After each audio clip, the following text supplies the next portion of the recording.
So happy to see you. Welcome.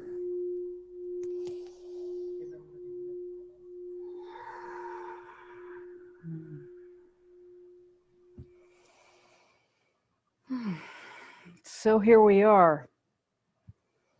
Air pollution's probably over 500 for most of us on this call. And the fires are raging. The pandemic is raging. We are in the midst of the dark night of the soul. So let's take our refuge in meditation. So let's begin with a deep breath. Bring your attention just below your belly button.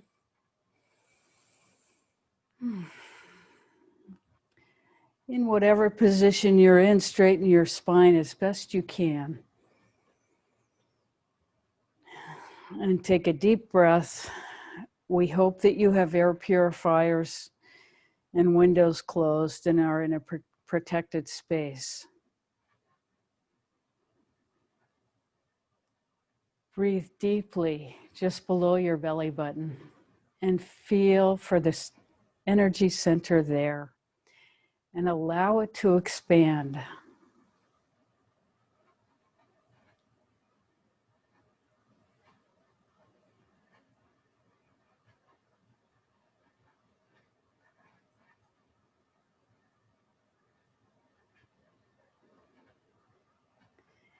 And as you're sitting there with your attention in your belly, begin to watch your breath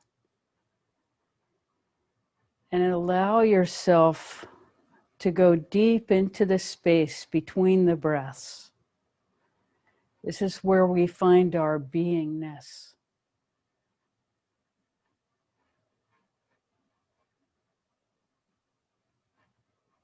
The true calm of unity with our own divinity is between the breaths.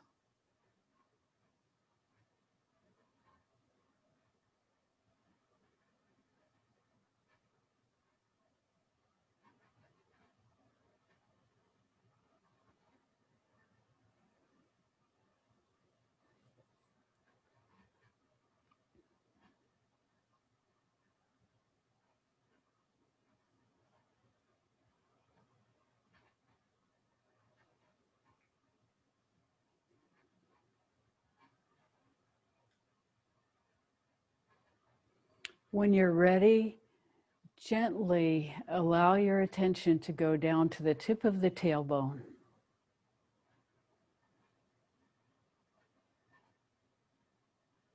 This is the root center.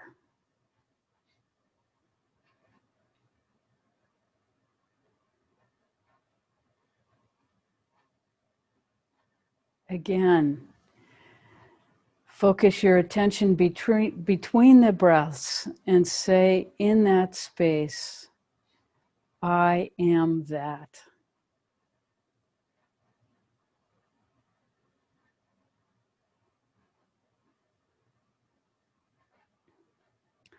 And try to hold your attention there, even though it wants to bob back up to your mind and start thinking again. Just hold it to this space and say into the space between the breaths, I am that.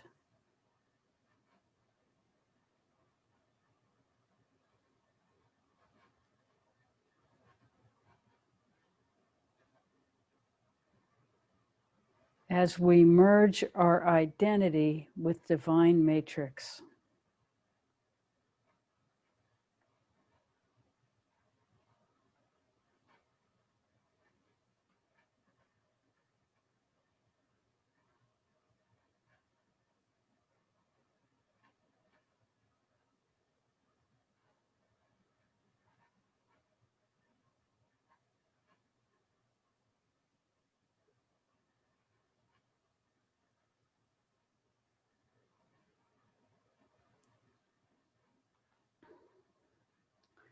When you're ready, drop your attention down just below the earth.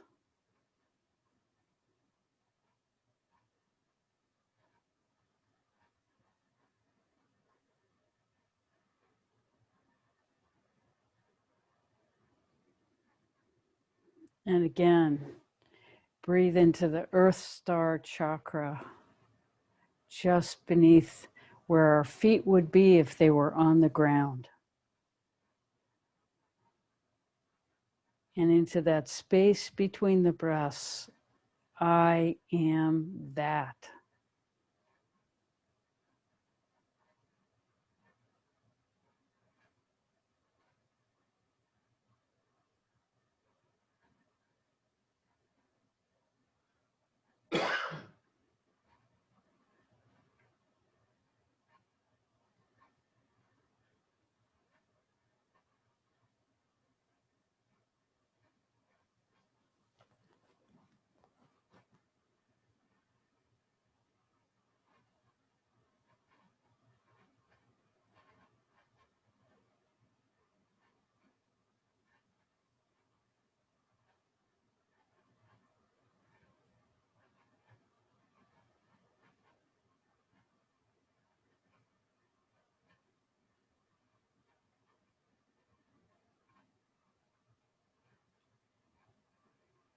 Now gently allow your attention to rise up to the heart center in the middle of your chest.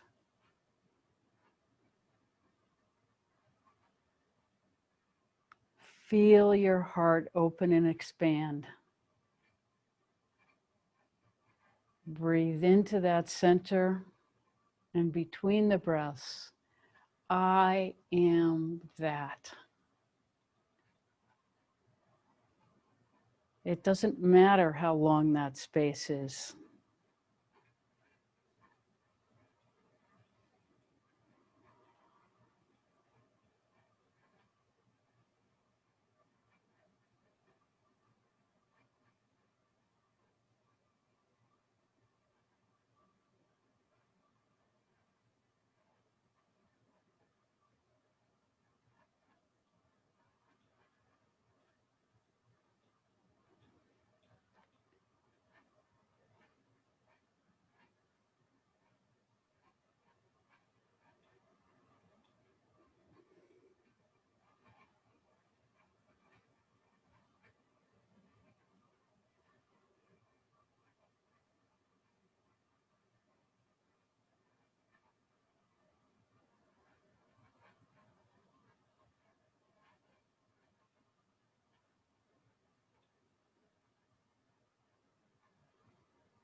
Gently allow your attention to rise up to the throat center.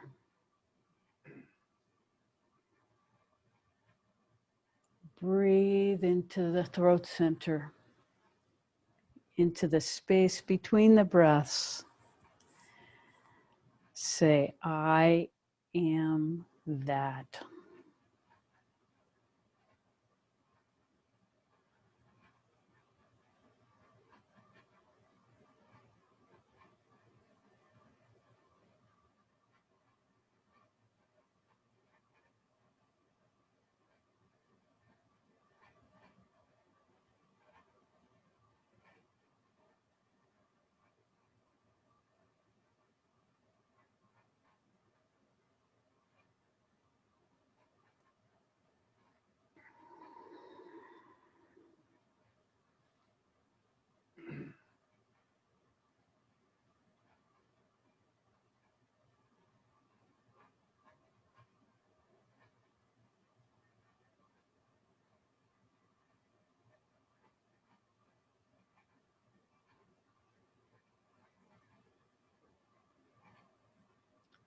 Gently bring your attention to the center of your head, behind and between your eyebrows, into the third eye.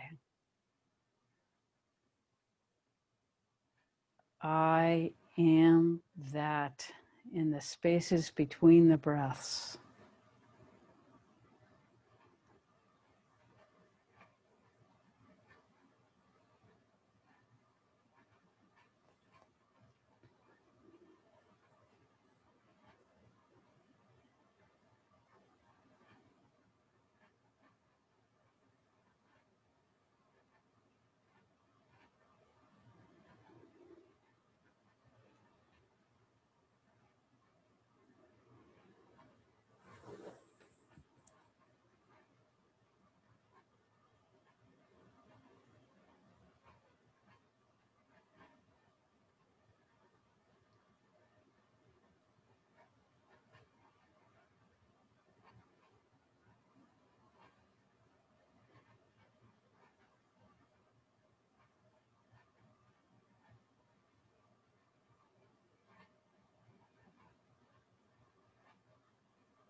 And now let your attention rise to the top of your head.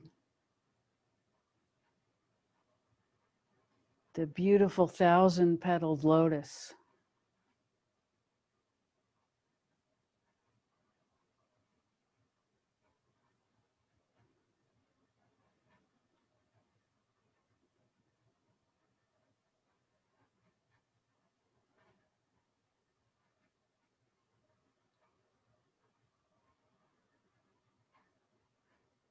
I am that.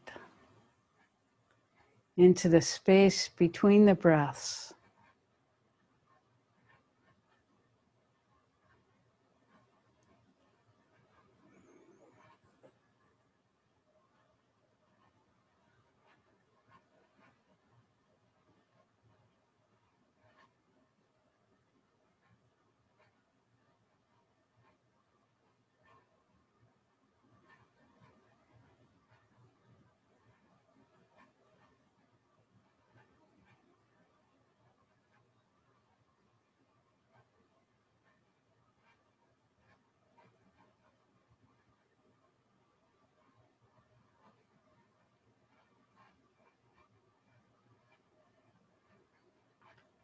And now take your attention up to the soul star chakra at the top of our aura, which is where the top of our halo is. If we put our arms in a circle, making a halo around our head, where our hands touch, where our fingers touch, that is the soul star chakra, where our energy and attention can merge with divine matrix.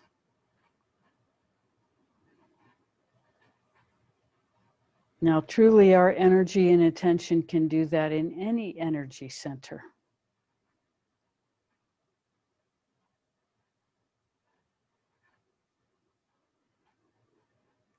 But the soul star chakra magnetizes that energy to us. And allow your attention to go into the space between the breaths. I am that.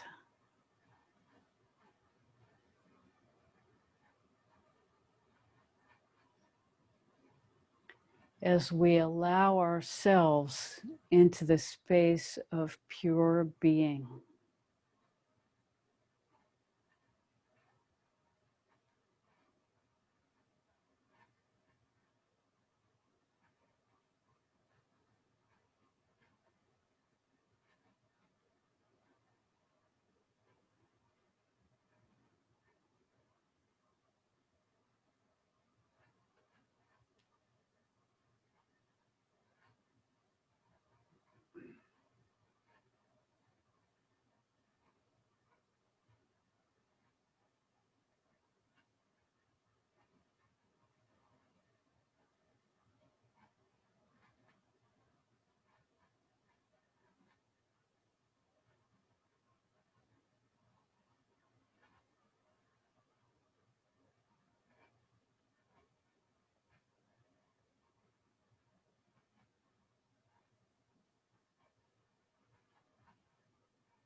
Gently bring your attention back to your belly, just below your belly button.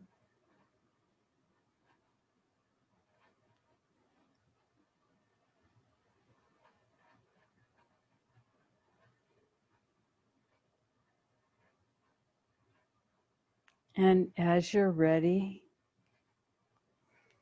we'll begin our conversation. So I'm assuming you can all hear me and see me.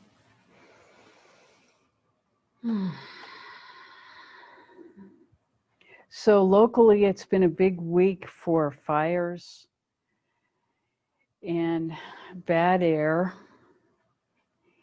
and the awareness of a sort of apocalyptic feeling that large parts of the earth are experiencing right now.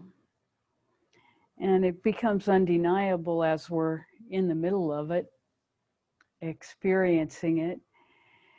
And as we've said recently, this is the human collective's dark night of the soul.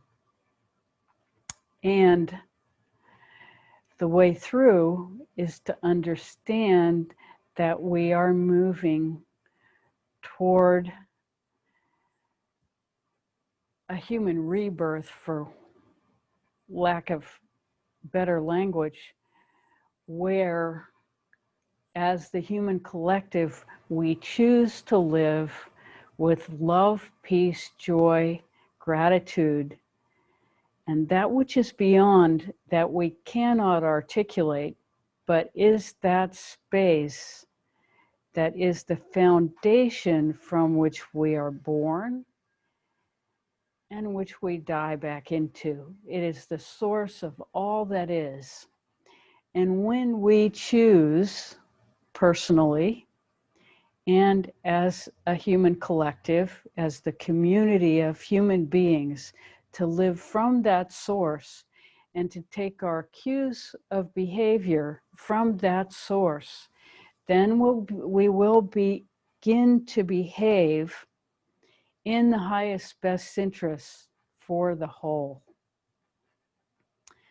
And as we said last time, the way to bring that the closest, the fastest, is to celebrate its arrival.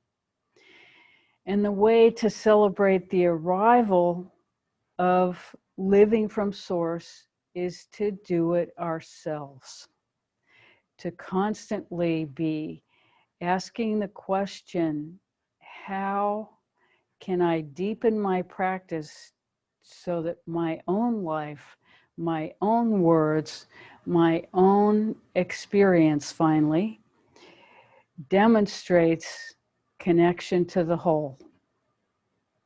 How do I make myself completely aligned with the highest best for me, which is the highest best for everyone? Understand that our system of rewards and punishment and identification with that which is outside of us for our gratification is finished. It's proved to be a failure. It does not take us where we need to go. What does take us where we need to go is love and respect for ourselves, for every human being around us, and for all of life that manifests in our arena.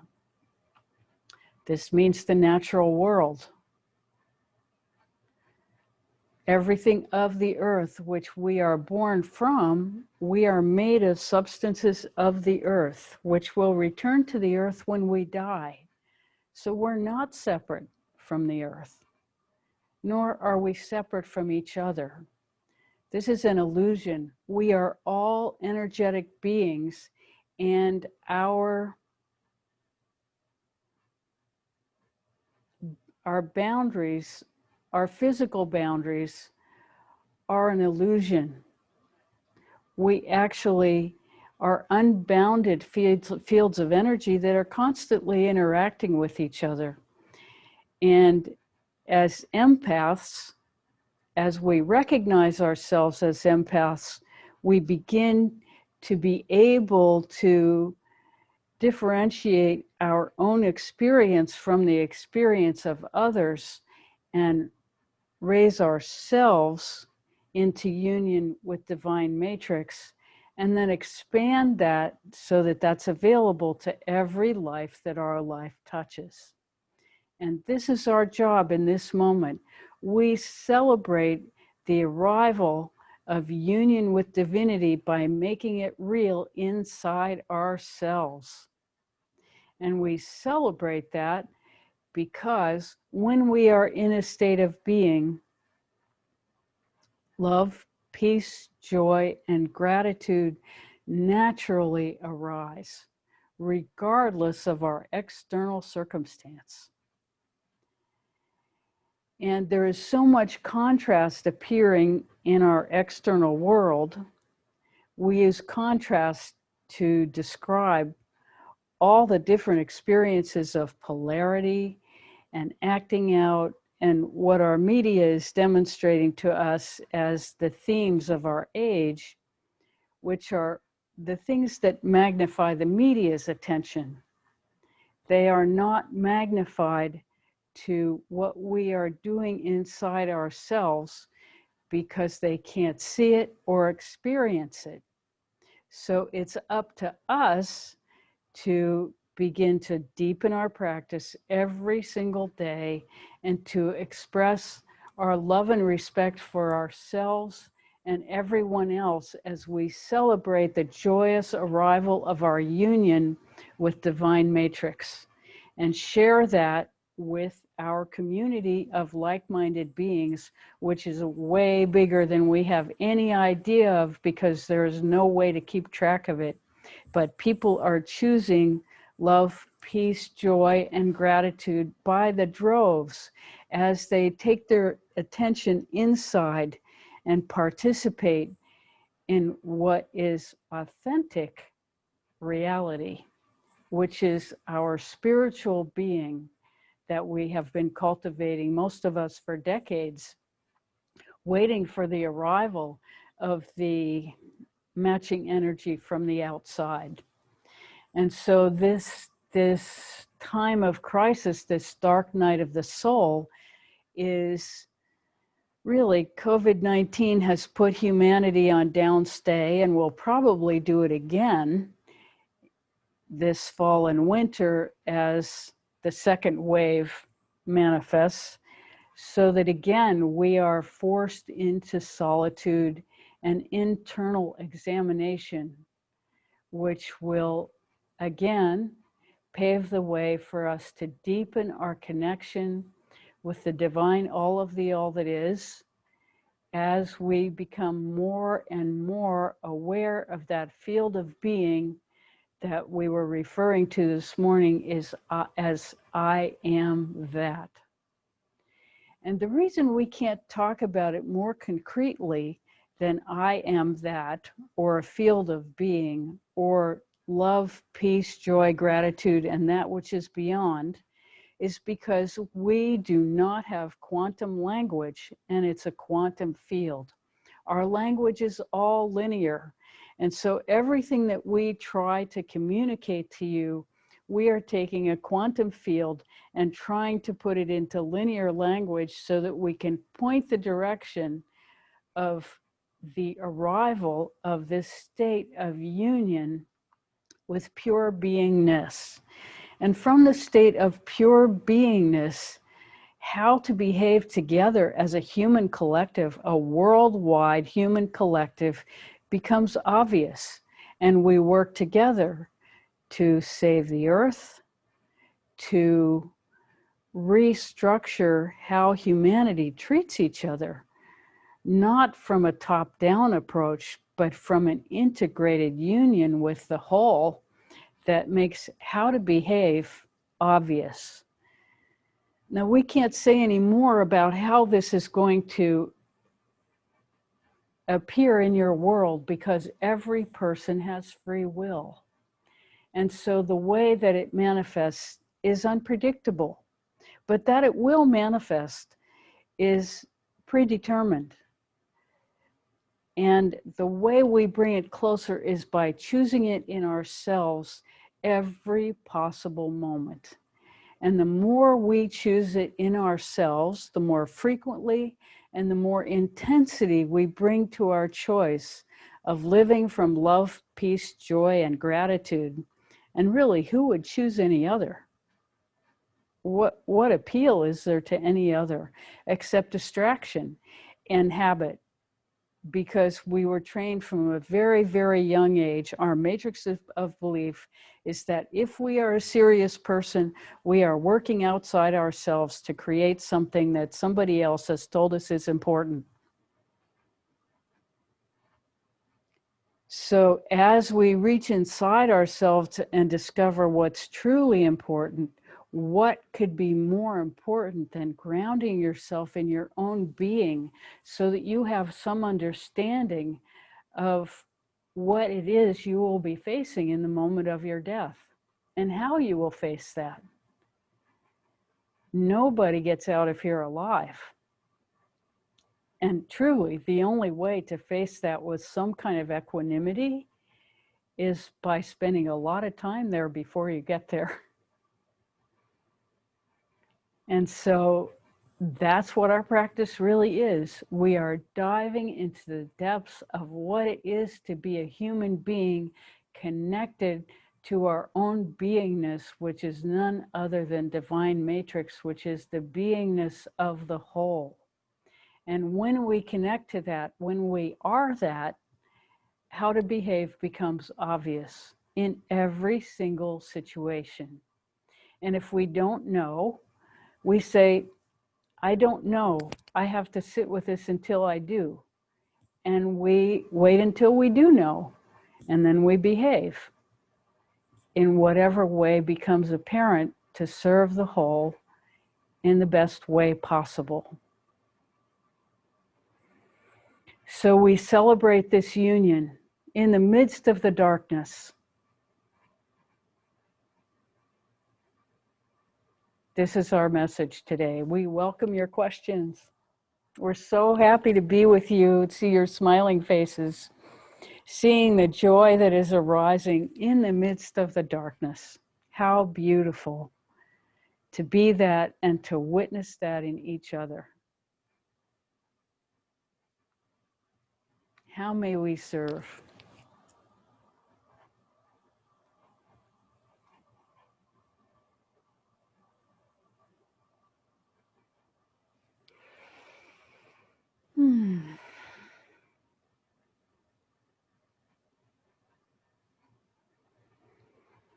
So this is probably the most exciting time to be alive in, I don't know, a few centuries. Because literally, we don't know what's going to happen next. And probably many of us have said, well, it can't get any worse than this. And then it does.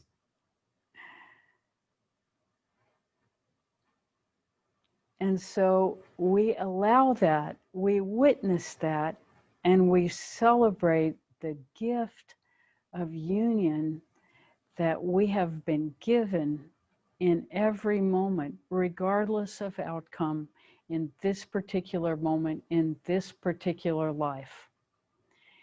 And of course, we are aware of and mourn for the loss of humanity through COVID-19, through fires, through all kinds of chaos, hurricanes, big storms, earthquakes. It's happening all over the world that humanity is being challenged, seriously challenged to choose differently. And so that different choice is to go inside and discover our union. The other choice is to run around like chickens with our heads cut off in panic. That's what a lot of people are doing. And that's an option. But we encourage everyone who has the possibility, and certainly everyone on this call does, to tune into the deepest part of yourself, to discover that love, peace, joy, and gratitude, to deeply allow that to resonate through your being. And to really evaluate every experience. Does this take me deeper, or does this pull me outside more? And begin to center ourselves and move deeper with every moment as we pass through our lives. And then this sense of connection, and allowing this connection to have priority in our lives really changes everything. It doesn't mean that we don't do our jobs, that we don't pay attention to any responsibility that we have assumed. It doesn't mean that at all. We can still pay attention to our external reality and fulfill those needs without losing our attention inside on the really important union that we are cultivating. We can do both at the same time.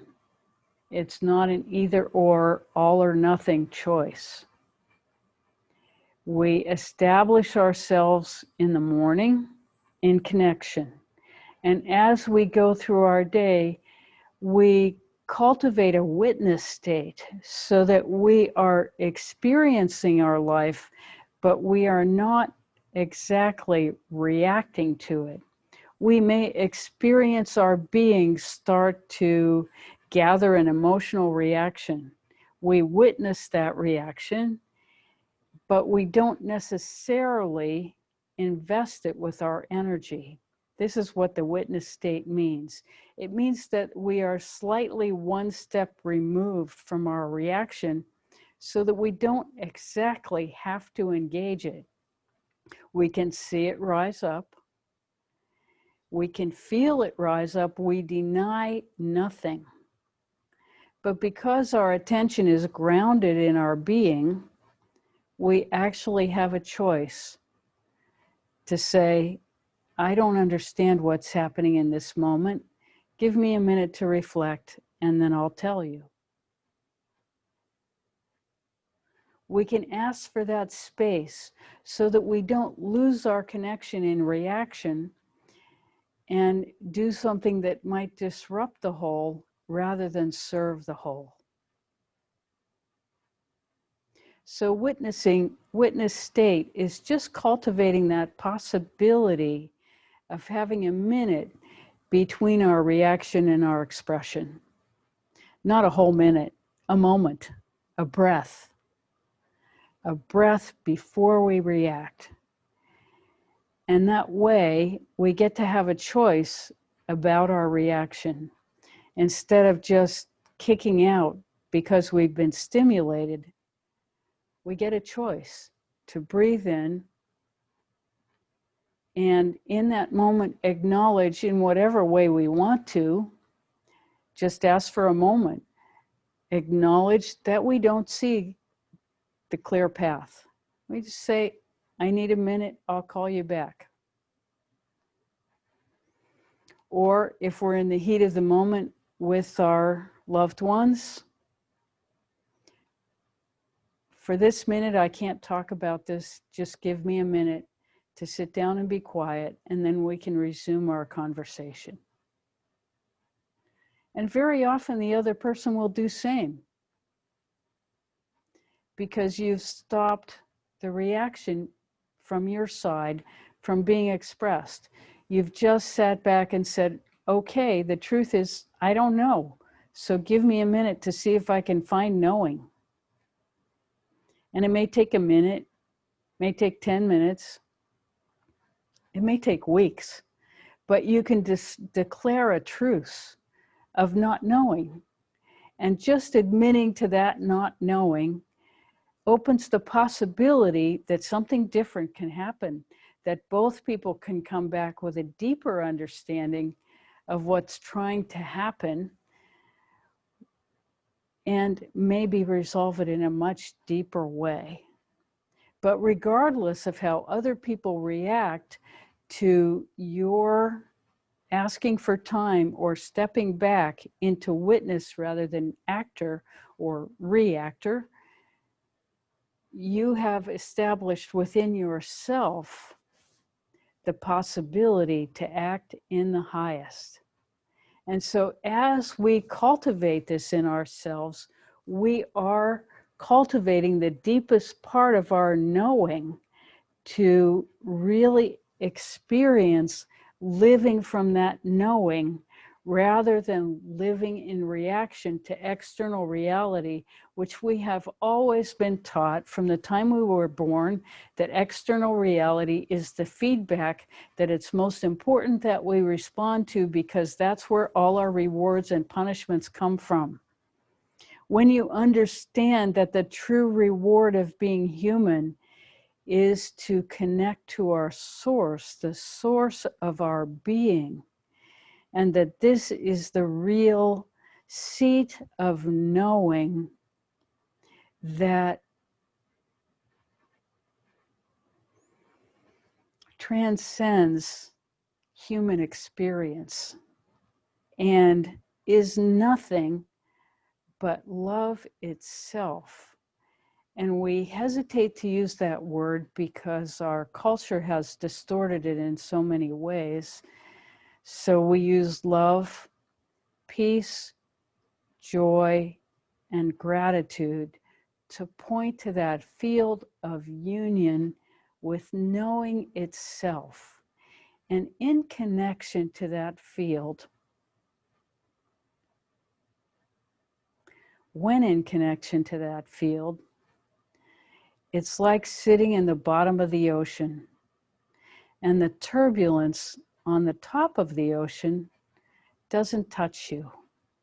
It's not that you're unaware of it.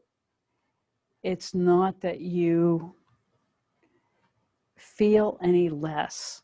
You actually feel more, but you react less, because reaction takes you out of that beautiful place of peace, joy, love, and communion with the all that is, which is our source. And it has been thought historically that only 1 or 2 or 3 people on the planet at a time could occupy that state. That is complete garbage. We would use stronger words, but we're trying to be good. It's really complete mythology. That state is accessible to every single human being in this moment. All it requires is that we drop ourselves into that state with pure allowing.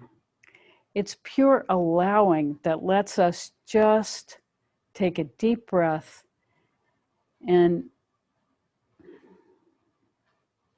allow ourselves to be that.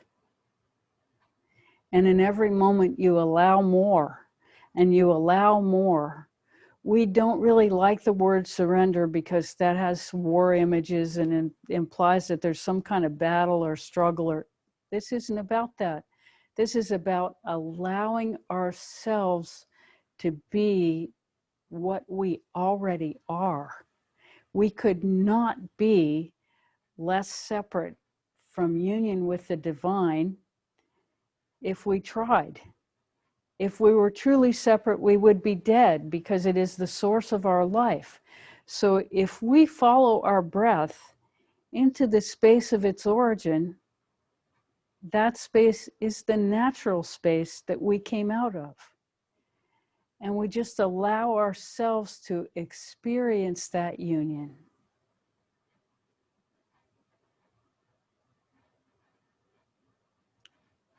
And in that experience, we begin to discover the knowing that arises, that is beyond what we can imagine. And so the purpose of meditation is not exactly to get quiet. The purpose of meditation is to discover our source and to completely allow ourselves to merge in that knowing. And in that merger, we become our own beingness.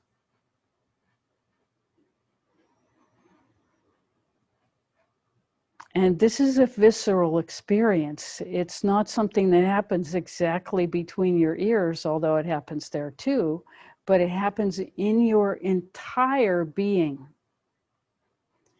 And understand that what the reason we call out the energy centers, the reason we take our attention inside and cultivate these energy centers is to cultivate our awareness of ourselves as pure light energy beings.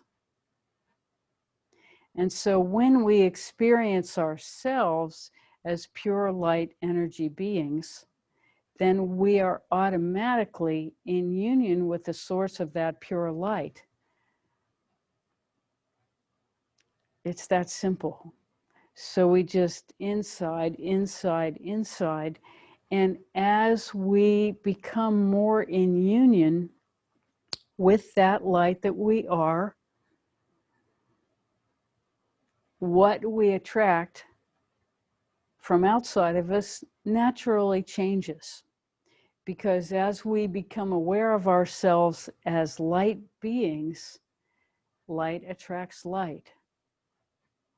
And so this is the true secret of abundance, is becoming the light, flowing in the energy that we experience our life to be. And because each of us is unique in what we have to offer the whole, we can rest with ease that competition is not an issue in our lives. Now, we're taught, especially in our culture, that the only way to survive is to compete and win. And that has nothing to do with life itself. Nothing.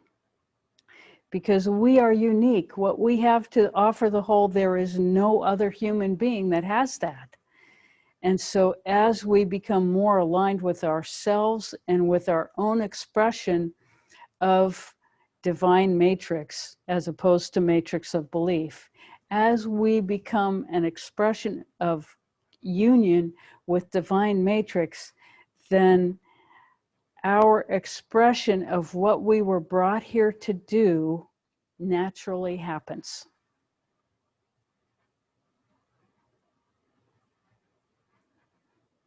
We welcome your questions.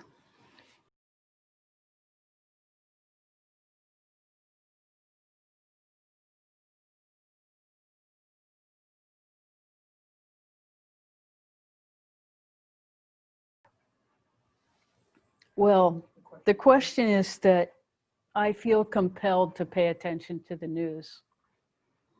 That's what the news is meant to do to you. The more you watch it, the more you can't turn it off, because there is this frequency of urgency. If you don't listen to what I'm saying, something terrible is going to happen to you right now.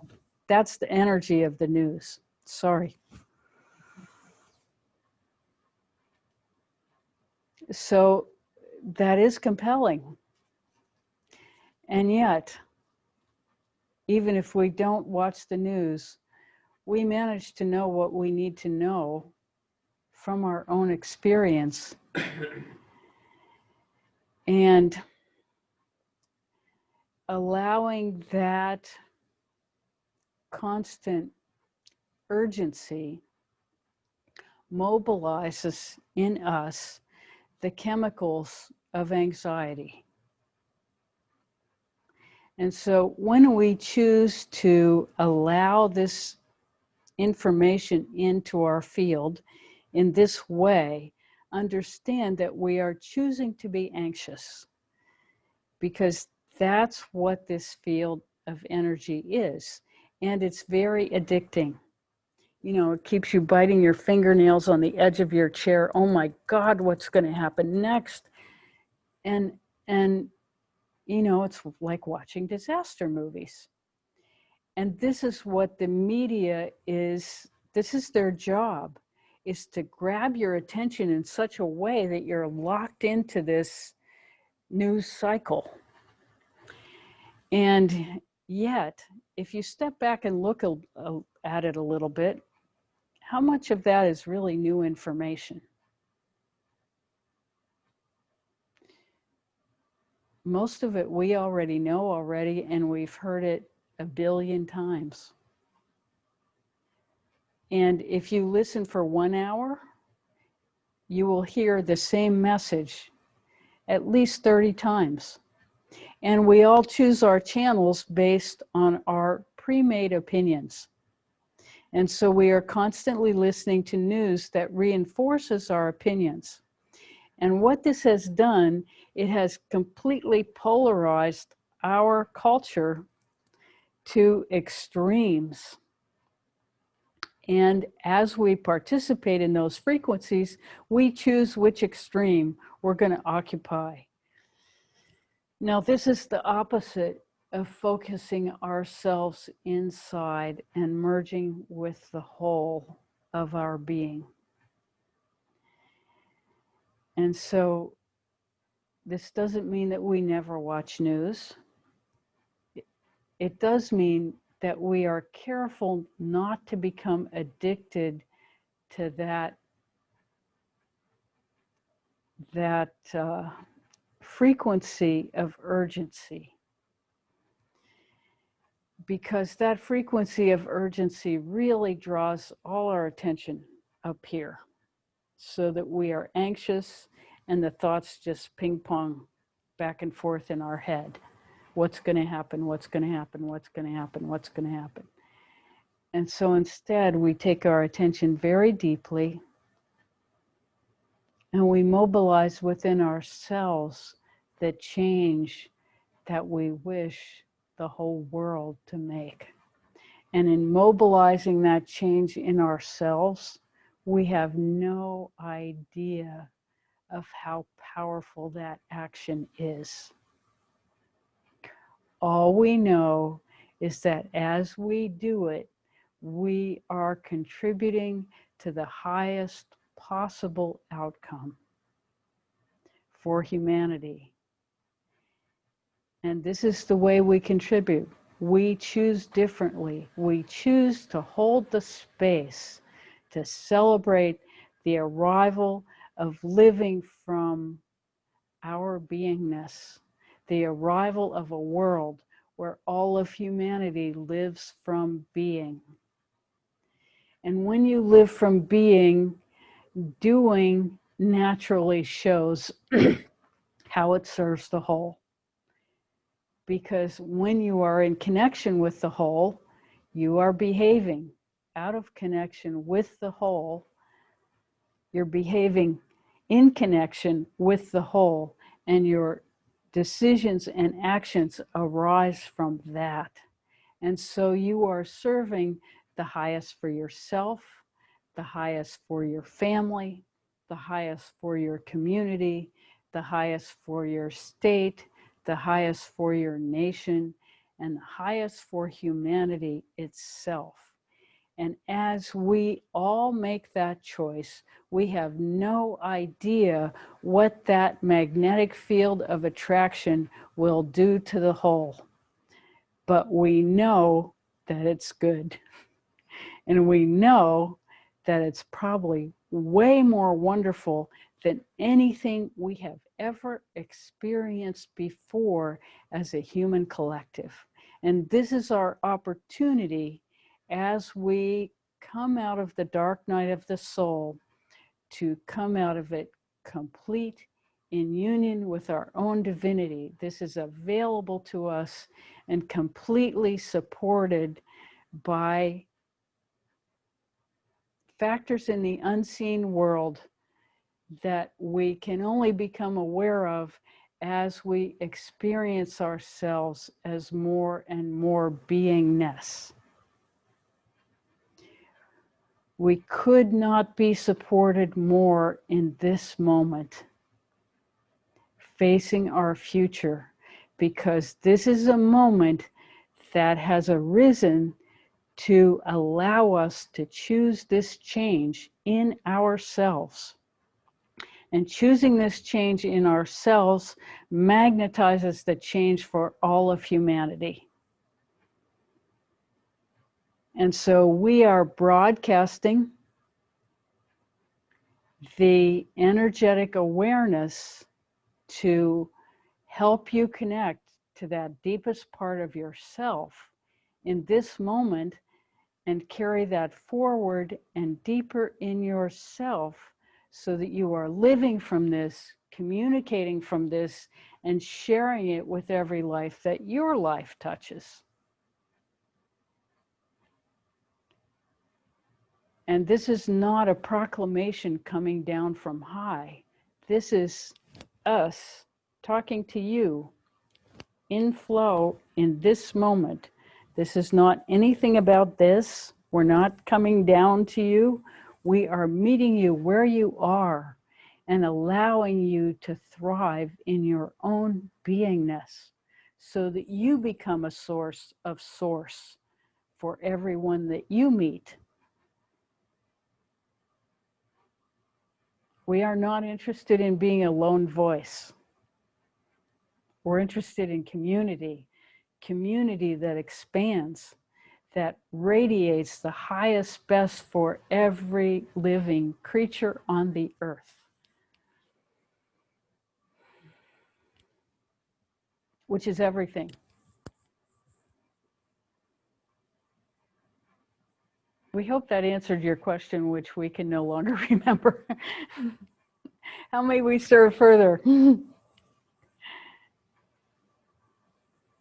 Could you please speak more about how the darkness and the light exist together? Oh, we're so happy for this question because we left, this question is how the darkness and the light work together. So we think we left you with the idea last time that the light and darkness are in opposition. And that's not really true. That's fundamentally untrue. Light and dark. Well, if you look at the yin-yang symbol, and it's half light and it's half dark, and in the light there is a spot of darkness, and in the dark there is a spot of light. We need the darkness and we need the light. They are foundational to our experience of being. And the darkness is not lower than the light or worse than the light. The darkness is where we plant seeds. If we don't plant the seeds underground, they won't grow. If a baby isn't in the womb, it can't grow. So a lot of growth happens in the darkness. And darkness and light are not in opposition to each other. What it is that the forces of polarity are in opposition to each other.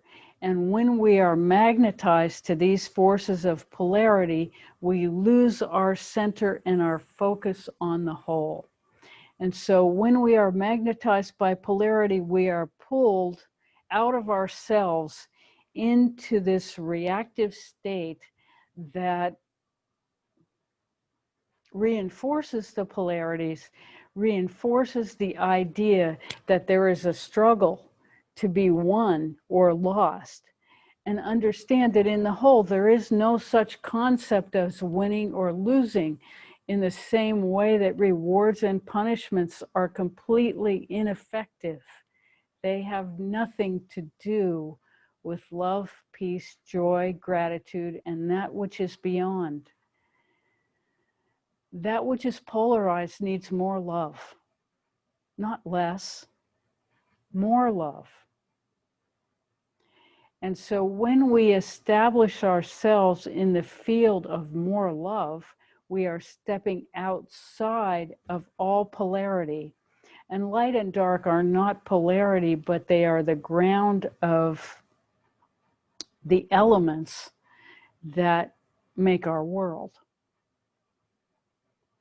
So we hope we didn't confuse you about that last week. What we were really referring to is the struggle of polarity, and we used the wrong language in calling that darkness and light.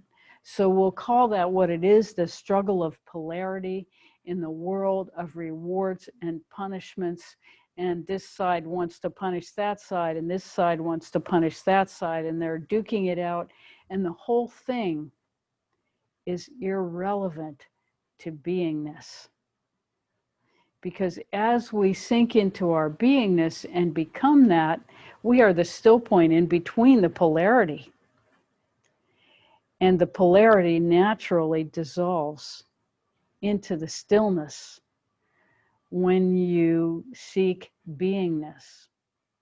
So we really welcome that question about light and dark, because we left that in a bit of a murky place last week, and hope that we have clarified that this week. How may we serve further?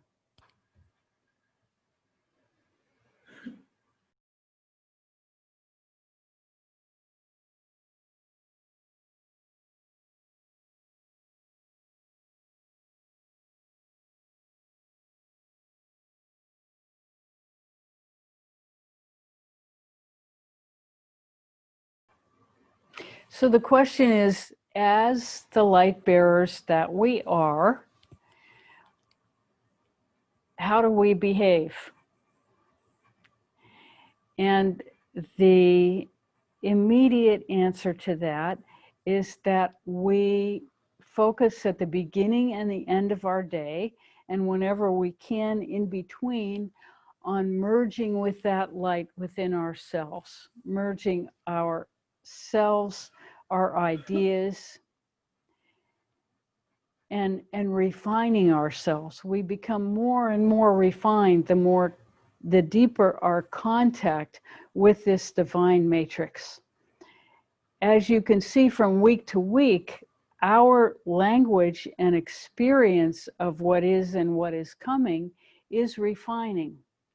And the way that happens is by deep commitment to being in the light of being that we are as much of the time as possible. And so we celebrate being locked down because it gives us the opportunity to do this more and more and more. And so the best way to contribute first is to dedicate yourself to every day becoming more and more and deeper aligned with our beingness. And as that experience happens, a natural refinement takes place in how we are able to interact with others through our own unique filter, which is our own unique beingness, expression of our beingness, which serves the whole. And so for each one of us, the recipe is deeper and deeper and deeper as we experience more and more light. And then how we bring that to the world has everything to do with the knowingness that arises in us of how to best serve. And if we don't know, then we just go deeper and deeper and deeper and ask and ask and ask, what should I be doing? How can I contribute in the highest way possible? And it will become known. Of course, in a moment when we're not asking or looking, a moment of complete,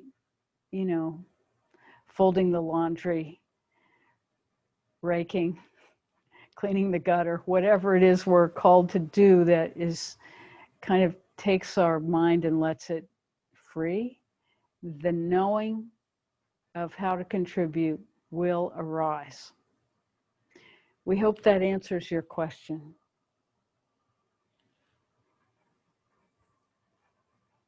How may we serve further?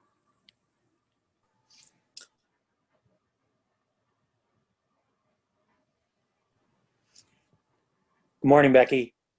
Good morning, Drew. So good to see you. Thank you. It's very good to see you as well. My question is about engaging with the Star Garden chakra and having that interaction has been revealing. And I wonder if there's more techniques, kind of like going to the Annassa temple, any gardening tips or techniques that you might have for Annassa might have for us gardeners. So the first thing about the garden star chakra, we assume you all heard that. That question was about how to cultivate the garden star chakra. And the thing to do is that this is the source of our commitment to source, because the most important thing we can plant in our garden star chakra, which is the place where we plant our visions for our lives, we want to plant the most open vision that we can, so that whatever our unique contribution may be, that it's not lost in our focus on what has been. And so that really the best we can see, the best intention we can see, is union with divine matrix. If you plant union with divine matrix as your highest intention, then everything else will fall into place. So you plant your commitment to beingness in the garden star chakra. And then every day when you take your attention there, your attention is what waters that garden. So you are watering that garden with your attention and your intention, which is alignment with the all of the all that is, divine matrix, ultimate reality, whatever you call it. Your intention is to merge and become an expression of that field, which you already are.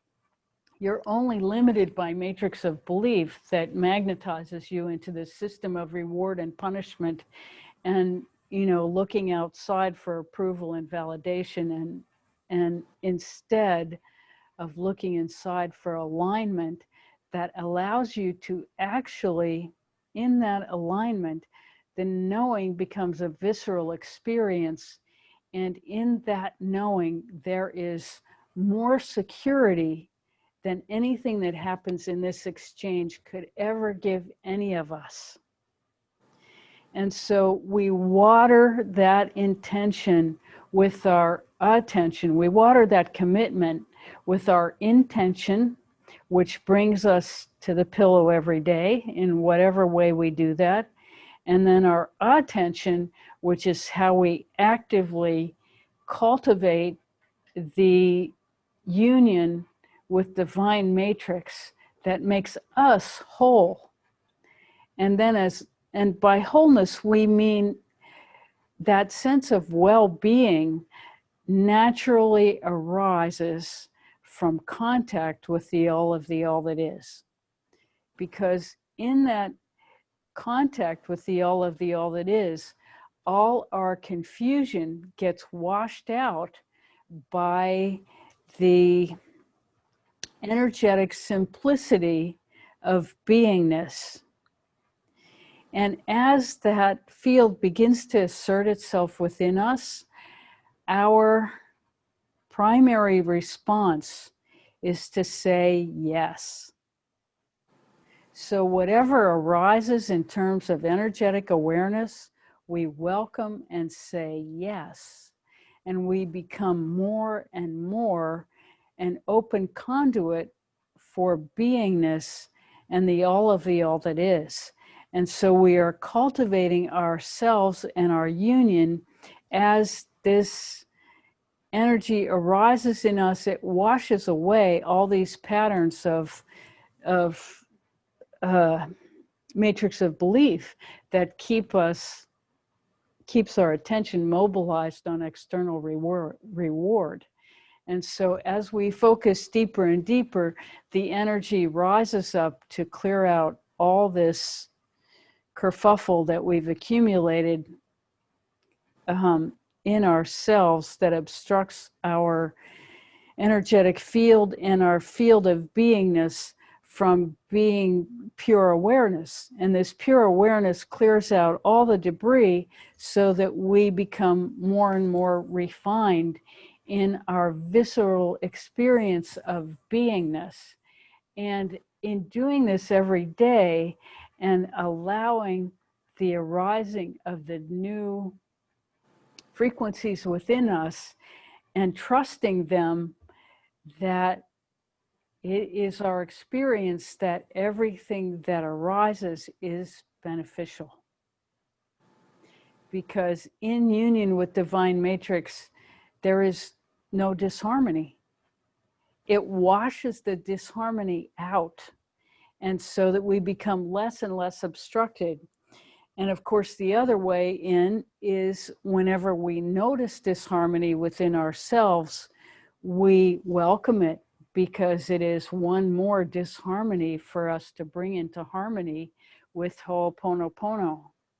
And when we say Ho'oponopono, we are saying to our highest self. We never say Ho'oponopono to anything outside of us, to any other person, to any other.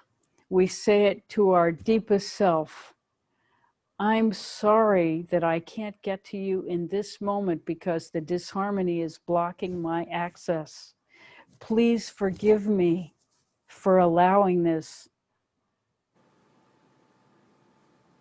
And then as we start to feel it rise up, doesn't matter which order, I love you.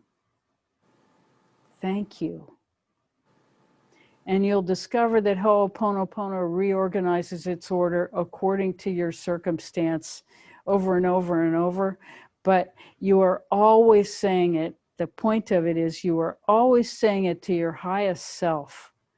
I'm sorry for this obstruction. Please forgive me for this obstruction. Thank you for giving me this practice and allowing me to merge with you again. Oh my God, here you are. I love you. And it is loving itself as you have this visceral experience of union with divine matrix. So these are the two ways that we get to that union. And then the garden star chakra is where we have planted our commitment to have it come up and water our entire being, and our energetic field completely floods with this awareness, and it lasts for however long it lasts. And we, this whole thing is expanding and contracting, and all kinds of other light frequencies are coming in and out at all times, from the EMFs in our environment to the pollution in our environment to the food we eat. All of these things impact our beingness. But as we concentrate and intensely concentrate on our dedication to this beingness, then we become divine matrix. And this is available to every single human being without exception. And so the idea that there are only a few spiritual leaders who are capable of transmitting for everyone else, complete garbage. We cultivate this in ourselves, we become this in ourselves, and we radiate it out and help everyone that we come in contact with to become that, to illuminate their highest contribution to the whole, bring that to the whole, and the human collective expands in love, peace, joy, gratitude, and that which is beyond. And this is how we birth the new world. We birth it by becoming it ourselves in every moment. How may we serve further? And we celebrate that. That is a celebration. That's the celebration we're talking about. We celebrate the arrival, and then the arrival comes. We don't wait for the arrival. Nothing is here to save us except us to save ourselves. And this is how we do it. It's how we do it. It's simple. It's not easy, but it's really simple. How may we serve further? And we hope that answers your question. It does.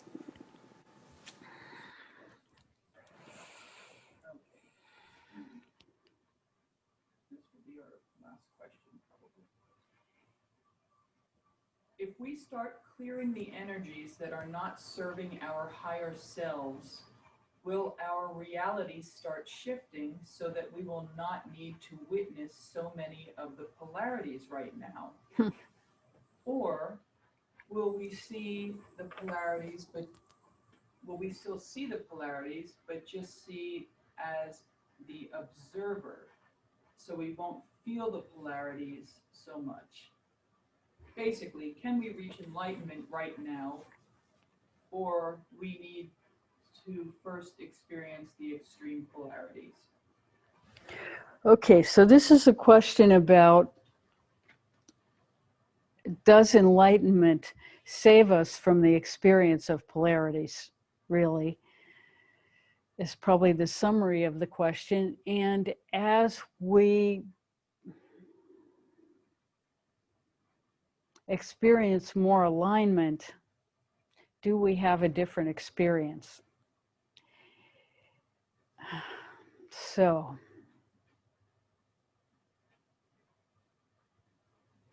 actually, as we become more and more aligned in ourselves, our sensitivity actually becomes more and more. But so does our capacity for discrimination.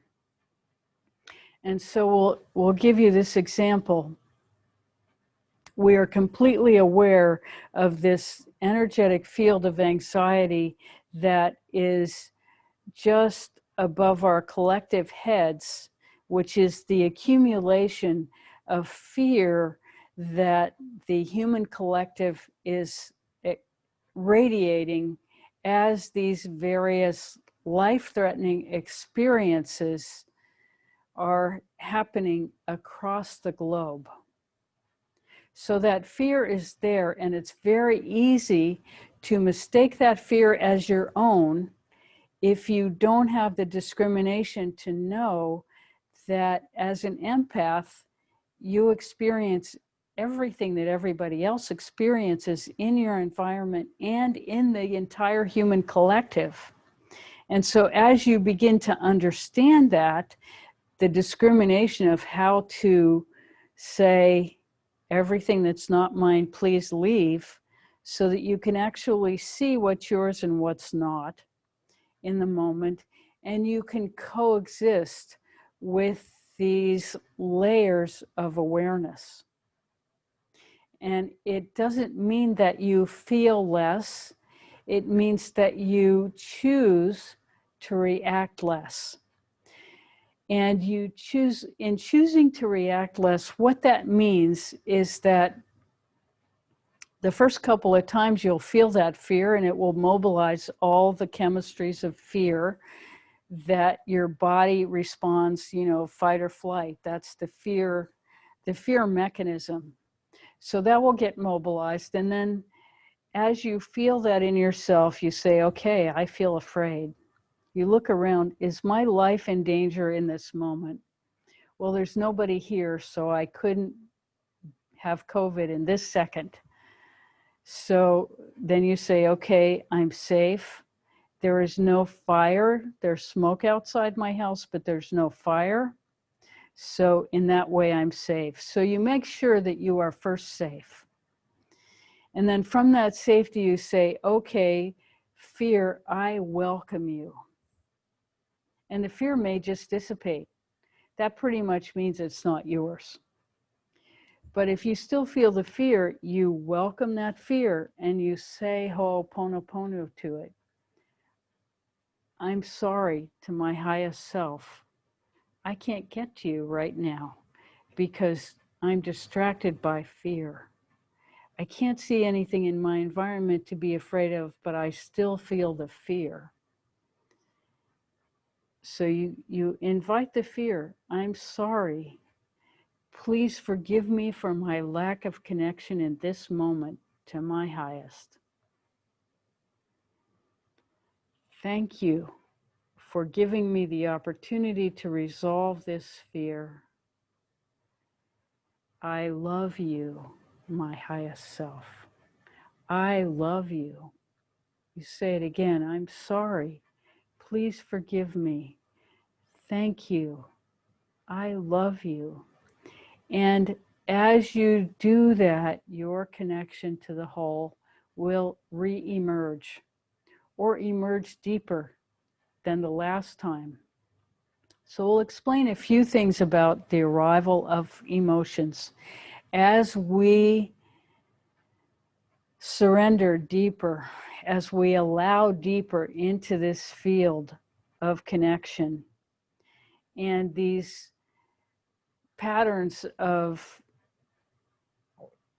disharmony begin to unravel in us, sometimes they will come up as old emotions to be dissolved, to have the disharmony dissolve into harmony. So as these emotions arise, we understand that it is natural in our body to experience these emotions with all the chemistry that these emotions magnetize. And as we experience that chemistry, we say Ho'oponopono to it. First thing to understand is that it only arises in the amount that we can handle at this time. And so very often we will clear this pattern of disharmony with Ho'oponopono. It will dissipate. We feel the harmony reassert itself. We can breathe again. We can feel our inner mechanism again and understand that our emotions come up to be resolved in layers. And so when these emotions, these same emotions return in a week or two or a day or two, we are being offered a deeper level of the same pattern to dissolve and dissipate into harmony again. And then we reorganize again and go deeper. And this pattern happens over and over and over. Understand that it is a spiral, allowing us to go deeper. We're not doing the same work over. We are doing deeper layers of a pattern that has come up to release. And if we don't know why that pattern is there, consider yourself lucky. Because if we need to know what created that pattern, we will be told, and very often that creates other layers of reaction that we have to work through, or it magnetizes other layers of reaction that we have to work through. And this is all part of our establishing ourselves in union with divine matrix.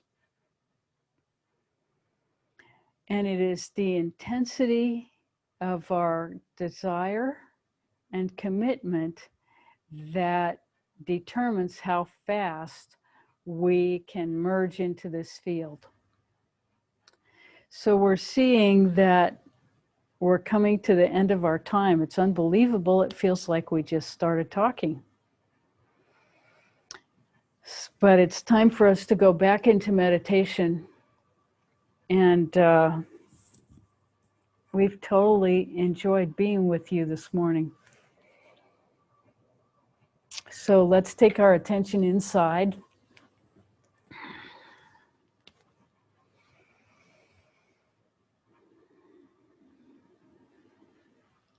So this time, we know that many of you have been sitting with us for a while.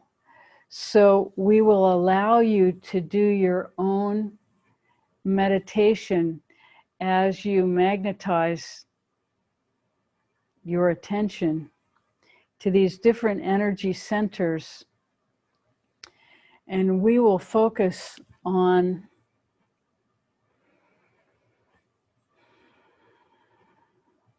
broadcasting the highest field that we possibly can to encourage your evolution in this time.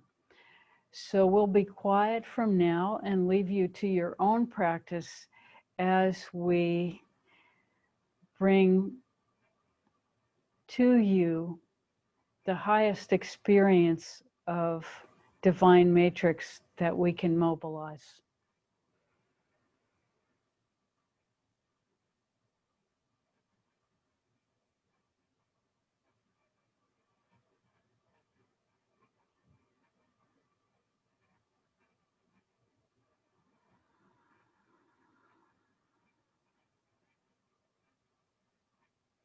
And we invite you to connect with eyes open or closed. It makes no difference.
We are so grateful for your participation.